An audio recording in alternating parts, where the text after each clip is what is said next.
Dánsko dnes schválilo prísne azylové zákony. Úrady môžu žiadateľom o azyl zobrať cennosti a hotovosť nad 1300 eur. Takto sa budú migranti podieľať na spolufinancovaní svojho pobytu v Dánsku. Aj Rakúsko sprísňuje azylové podmienky. Azyl dostanú migranti na 3 roky, potom budú ich dôvody opäť skúmané. V Nemecku už podobné pravidlá platia. Bavorský premiér Horst Seehofer však žiada viac. Merkelovej koaličný partner a bavorský premiér Horst Seehofer vyzval kancelárku, aby zmenila svoju politiku voči migrantom. Inak nevylúčil hlasovanie o jej odvolaní. Do Berlína poslal oficiálnu výzvu, aby Nemecko zabezpečilo svoje hranice. Ak to spolková vláda odmietne, Seehofer sa chce obrátiť na ústavný súd. A podľa bývalého sudcu Uda Di Fabia by mal šancu uspieť. Otvorenie hraníc pre migrantov z konca minulého roka bolo podľa neho v rozpore s nemeckou ústavou.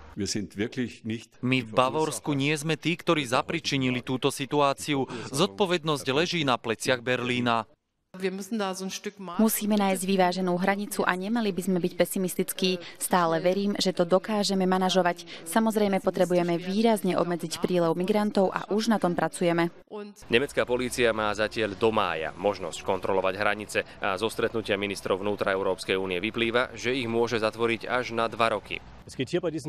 Bojujeme proti ilegálnemu prevádzaniu ľudí. Kolegovia rozdeľujú autá, ktoré potom idú do kontrolovanej zóny. Potom kontrolujeme doklady cestujúcich a autá, či sa v nich niekto neukrýva.